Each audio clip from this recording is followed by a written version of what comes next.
तो good evening बच्चों। Good evening sir. तो हम लोग अध्याय 12 पृष्ठीय क्षेत्रफल और आयतन पढ़ रहे हैं, ठीक है। यानी पृष्ठीय क्षेत्रफल सरफेस एरिया और आयतन वॉल्यूम, ठीक है। इसके बारे में हम लोग पहले थ्योरी पढ़ रखे हैं, है ना। इस थ्योरी में हम लोग क्या क्या पढ़ रखे हैं? घन, घनाभ, बेलन, खोखला बेलन, शंकु, गोला, अर्धगोला और खोखला गोला, इन सब का हम लोगों ने परिभाषा पढ़ रखा है, ठीक है। अब ये परिभाषा है और उसके बारे में सूत्र सब पढ़ने के बाद इस चैप्टर के जो प्रॉब्लम है, प्रश्न है, उनको हल करने में आसानी होगी आपको, ठीक है। तो हम लोग पहला सवाल देखिए लेते हैं।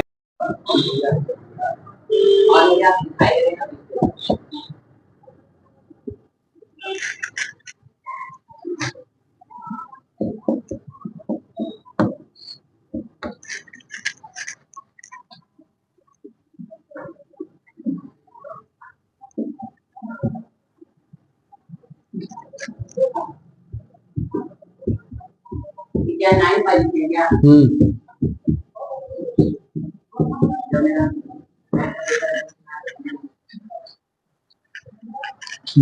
है ना। तो एक सवाल ये देखिए, ये बहुविकल्पीय में भी आ सकता है और अति लघुत्रीय में भी आ सकता है, ठीक है। तो इसको सॉल्व हो जाएगा, करके दिखाइए थोड़ा। सवाल आपके पास है, एक लंबवृत्तीय बेलन के आधार का क्षेत्रफल 9 पाई वर्ग सेमी है, तो आधार की त्रिज्या ज्ञात। अब फिगर बन गया होगा दिमाग में। एक बेलन,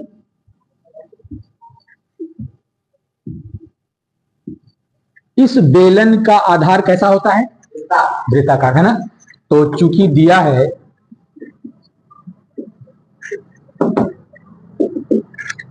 बेलन के आधार का क्षेत्रफल 9 पाई सेमी स्क्वायर, ये दिया है। ज्ञात क्या करना है? बेलन के आधार की त्रिज्या, मान लीजिए कि r है, ये आपको ज्ञात करना है, ठीक है। तो बेलन के आधार का क्षेत्रफल क्या होता है? बेलन के आधार का क्षेत्रफल, चूंकि वृत्ताकार होता है ना। बेलन का आधार कैसा होता है? वृत्ताकार। वृत्त का क्षेत्रफल कितना होता है? पाई आर स्क्वायर। और बेलन के आधार का क्षेत्रफल कितना दिया हुआ है? 9 पाई, है ना। अब इसी को सॉल्व करके क्या निकालना है आपको? आर की वैल्यू, है ना। तो आर स्क्वायर इजिकल टू क्या हो जाएगा? 9 पाई बटे पाई से पाई कैंसिल आउट हो जाएगा। आर इजिकल टू क्या हो जाएगा? आर स्क्वायर इजिकल टू 9, तो R is equal to under root, तो आर इजिकल टू 3 सेंटीमीटर। ये आपका आंसर। कहाँ कहाँ स्क्वायर लगेगा? अरे ये रेडियस है ना, तो रेडियस सेंटीमीटर में आएगा। क्षेत्रफल क्या कर रहे हो?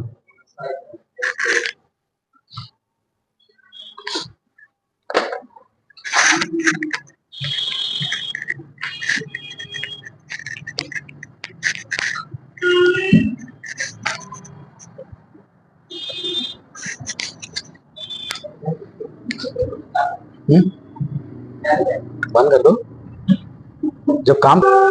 अगला सवाल देखिए, यदि 10 सेमी कोर के घनाकार लकड़ी के टुकड़े से एक काटकर अधिकतम आयतन का एक शंकु बनाया जाता है, तो शंकु का आयतन ज्ञात, ठीक है। घनाकार लकड़ी के टुकड़े का की कोर कर लीजिए, है ना। कोर कितना है? 10 सेंटीमीटर, ठीक है। ये समझ में आ गया कितना दिया है। और क्या ज्ञात क्या करना है? शंकु का आयतन। तो शंकु का आयतन बराबर क्या बताया हूं? पाई आर स्क्वायर। अगर हमको छोड़ दीजिए सब कुछ भी जो दिया है, हमको शंकु का आयतन ज्ञात करनी है, तो आर का वैल्यू चाहिए और एच का वैल्यू चाहिए। सवाल में कहीं भी शंकु के आधार की त्रिज्या नहीं दी है, न शंकु की ऊंचाई दी है। एक ही चीज दी है, घनाकार लकड़ी का टुकड़ा है, उसी से काट कर ये शंकु बनाया जाता है, जिसकी कोर 10 सेंटीमीटर की है। तो मान लीजिए घनाकार एक टुकड़ा,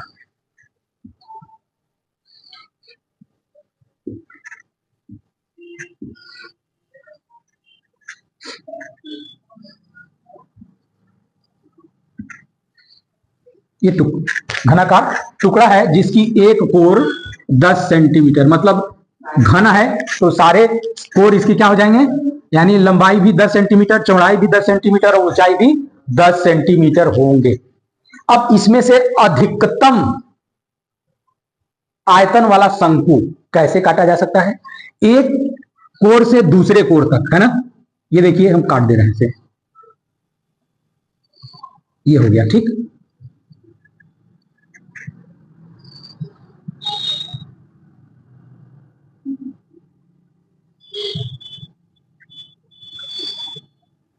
इस तरह का, ठीक है।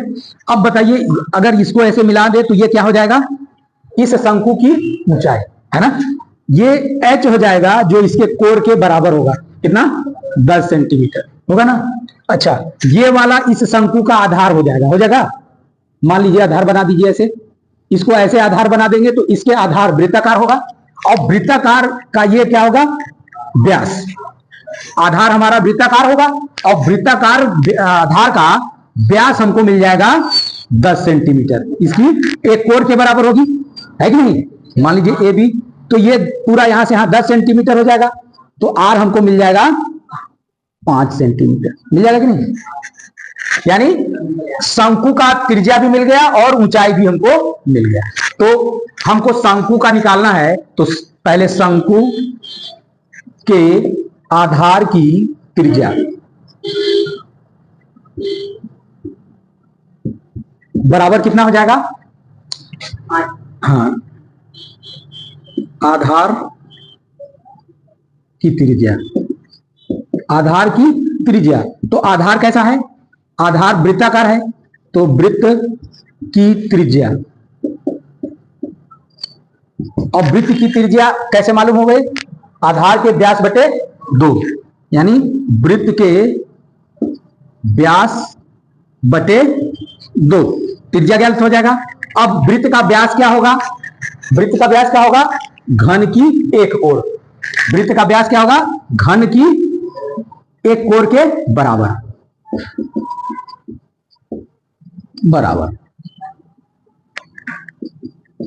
बटे 2। तो घन कितना है, घन का एक कोर कितना है, 10 सेंटीमीटर बटे 2, तो बराबर 5 सेंटीमीटर। शंकु के आधार की त्रिज्या हमको मिल गई। ये लिखने की जरूरत आपको नहीं है, अगर समझ गए तो डायरेक्ट आप एग्जाम में क्या करेंगे, 10 बटे 2 बराबर 5 सेंटीमीटर।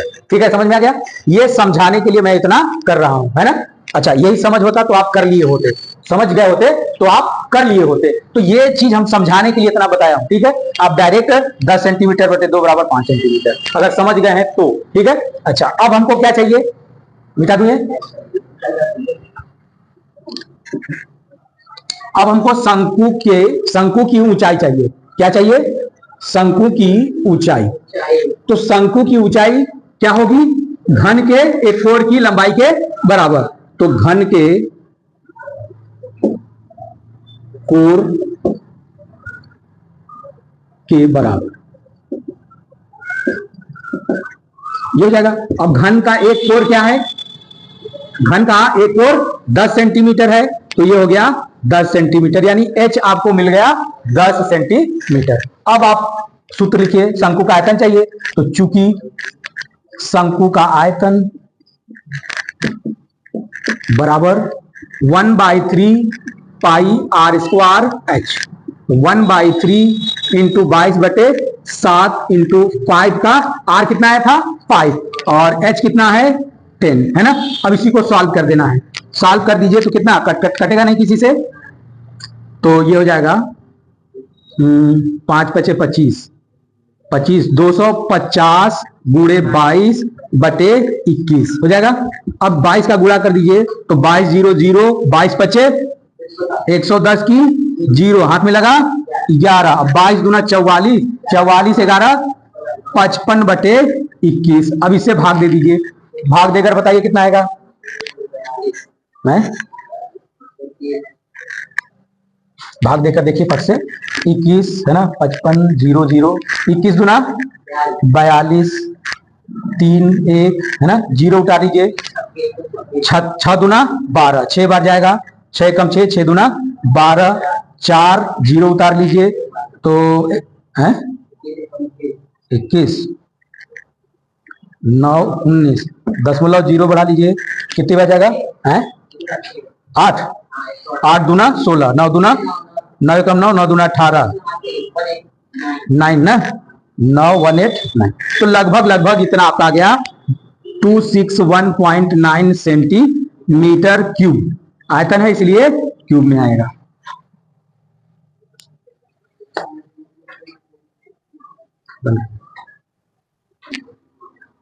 तो एक नेक्स्ट सवाल देखिए, एक बेलन व एक शंकु की ऊंचाई बराबर है और उनके आधार की त्रिज्याएं भी बराबर हैं, तो उनके आयतनों का अनुपात ज्ञात कीजिए। एक बेलन है, ठीक है ना,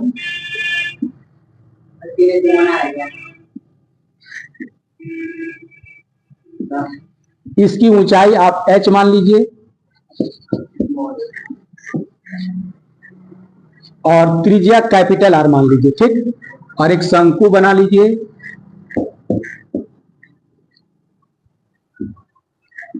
इसकी ऊंचाई h मान लीजिए और त्रिज्या स्मॉल r मान लीजिए, ठीक है।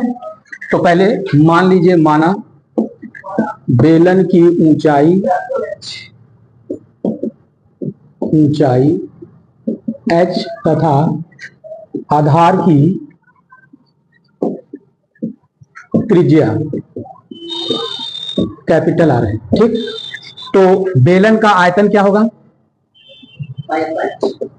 बेलन का आयतन क्या होता है, पाई r स्क्वायर, ये होगा।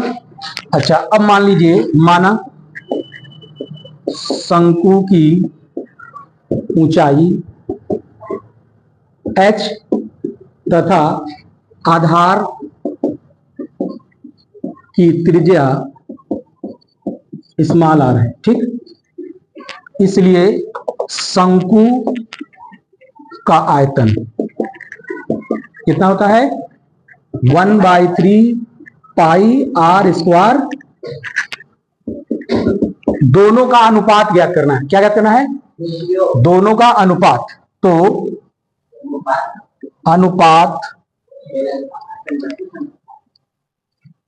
इसी को आप रेशियो बोलते हो, ठीक है ना। तो बेलन का आयतन बटे शंकु का आयतन।